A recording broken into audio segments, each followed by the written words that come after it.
नमस्कार। प्रादेशिक समाचार के साथ मैं ज्ञानेश्वर प्रसाद श्रीवास्तव। पहले मुख्य समाचार। मुख्यमंत्री हेमंत सोरेन ने कहा, वंचित समाज के बच्चों को भी सम्मानित जीवन जीने का है अधिकार। सुसज्जित छात्रावासों का निर्माण और जीर्णोद्धार करवा रही है सरकार। सुसज्जित छात्रावासों का निर्माण और जीर्णोद्धार करवा रही है सरकार। भगवान बिरसा मुंडा की जयंती पर केंद्रीय शिक्षा मंत्रालय देश भर की विद्यालयों और उच्च शिक्षण संस्थानों में 15 नवंबर को मनाएगा जनजातीय गौरव दिवस। भारत भर में कार्यक्रमों का होगा आयोजन। केंद्रीय आयुष मंत्री सर्बानंद सोनोवाल ने कहा, एलोपैथी और आयुर्वेदिक पद्धति में समुचित तालमेल से लोगों को स्वस्थ जीवन उपलब्ध कराएगी केंद्र सरकार। और T20 वर्ल्ड कप में भारत ने जिम्बाब्वे को 71 रनों से हराया। अब 10 नवंबर को इंग्लैंड से होगा सेमीफाइनल मुकाबला। और अब समाचार विस्तार से।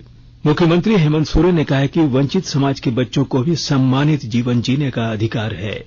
इसके लिए राज्य सरकार सुसज्जित छात्रावासों का निर्माण और जीर्णोद्धार करवा रही है। ट्विटर पर एक संदेश में श्री सोरेन ने कहा कि नए निर्माण से राज्य के बच्चों को अब खंडहर में नहीं रहना पड़ेगा। मुख्यमंत्री के निर्देश पर कई वर्षों बाद कल्याण विभाग द्वारा राज्य के सभी छात्रावासों का जीर्णोद्धार करते हुए उन्हें सुसज्जित बनाया जा रहा है। केंद्रीय शिक्षा मंत्रालय देश भर के विद्यालयों और उच्च शिक्षण संस्थानों में 15 नवंबर को जनजातीय गौरव दिवस मनाएगा। पिछले वर्ष केंद्र सरकार ने जनजातीय स्वतंत्रता सेनानियों के स्मृति में 15 नवंबर को जनजातीय गौरव दिवस के रूप में मनाने की घोषणा की थी। 15 नवंबर भगवान बिरसा मुंडा की जयंती है। बिरसा मुंडा स्वतंत्रता सेनानी, समाज सुधारक और जनजातीय समुदाय के नेता थे।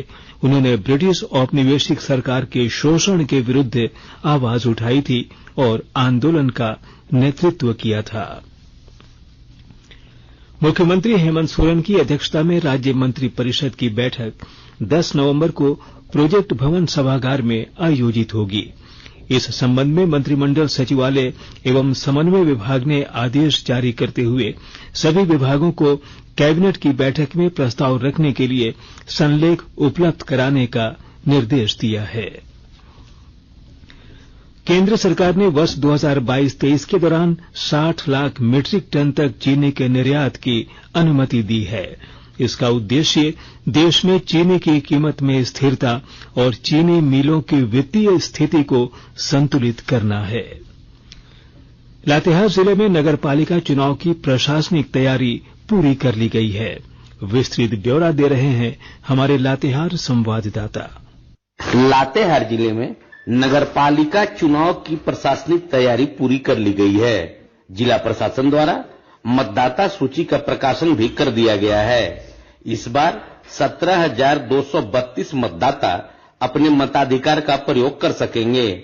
जिले में अध्यक्ष व 15 वार्ड पार्षदों के चयन के लिए मतदान कराए जाएंगे।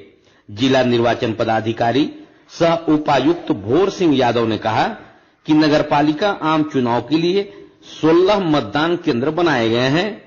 नगरपालिका चुनाव के लिए इसी माह अधिसूचना जारी होने की संभावना को लेकर संभावित उम्मीदवार भी चुनाव की तैयारी में जुट गए हैं। जिला प्रशासन द्वारा अब तक विभिन्न पदों के लिए आरक्षण का रोस्टर जारी नहीं किया गया है, लेकिन शांतिपूर्ण व निष्पक्ष चुनाव कराने के उद्देश्य से विभिन्न कोषांगों का गठन कर लिया गया है।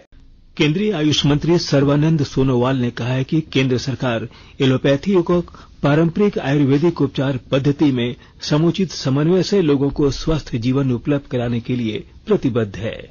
श्री सोनोवाल पुणे में सिम्बियोसिस अंतर्राष्ट्रीय विश्वविद्यालय के राष्ट्रीय स्वास्थ्य और जैव विज्ञान अनुसंधान सम्मेलन के समापन अवसर को संबोधित कर रहे थे। जामताड़ा जिले की साइबर पुलिस ने करमाटांड़ और नारायणपुर थाना क्षेत्र के इलाकों में छापेमारी कर 5 साइबर अपराधियों को गिरफ्तार किया है। साइबर मामलों के पुलिस उपाधीक्षक मजरूल होदा ने बताया कि इन साइबर अपराधियों के पास से 16 Android mobile phone, 27 SIM card, 4 ATM card, 1 ई श्रम कार्ड और 1 मोटरसाइकिल बरामद किया गया है। उन्होंने बताया कि ये अपराधी उपभोक्ताओं से बकाया बिल भुगतान और बिजली कनेक्शन काट देने के नाम पर ठगी करने की कोशिश कर रहे थे।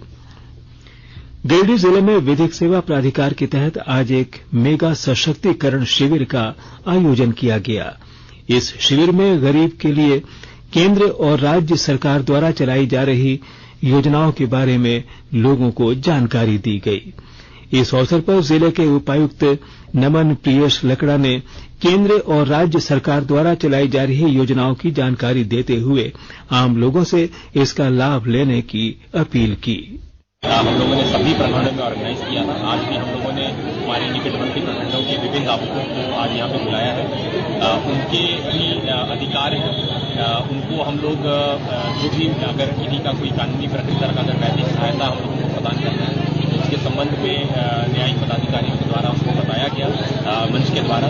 और चूंकि हम लोगों को उनको वैधिक सहायता के साथ साथ सशक्तिकरण की तरफ बढ़ावा देना, इसीलिए सरकार की जो भी महत्वाकांक्षी योजनाएं चल रही हैं उनको भी हम लोगों ने विस्तार में लाभुकों को बताया।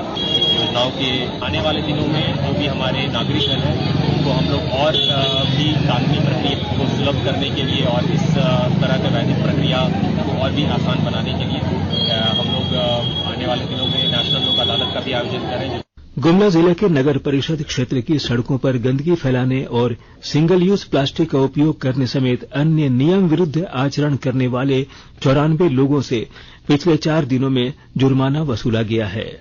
नगर परिषद के कार्यपालक पदाधिकारी संजय कुमार ने शहर की हर दुकान, घर और परिसर में डस्टबिन का होना अब अनिवार्य बताया है। सड़कों पर और खुले में कचरा फेंकने वालों को चिन्हित किया जा रहा है। ठंड बढ़ने के साथ ही पाकुड़ जिला प्रशासन की ओर से निर्धन और असहाय लोगों के बीच कंबल बांटे जा रहे हैं।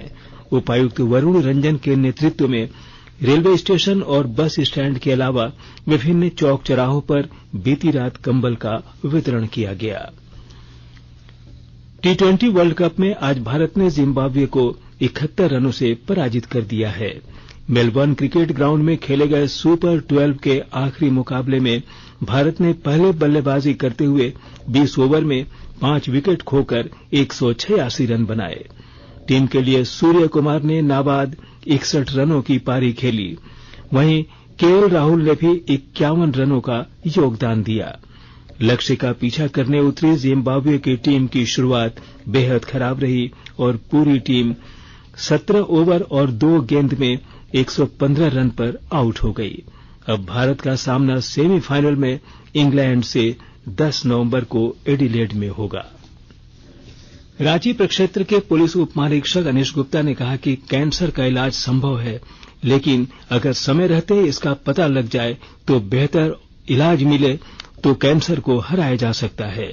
श्री गुप्ता आज राष्ट्रीय कैंसर जागरूकता दिवस की पूर्व संध्या पर रांची के मोरहाबादी मैदान में आयोजित वॉकथॉन कार्यक्रम के उद्घाटन सत्र को संबोधित कर रहे थे। और इसके साथ ही आकाशवाणी रांची से प्रादेशिक समाचार का ये बुलेटिन समाप्त हुआ। नमस्कार।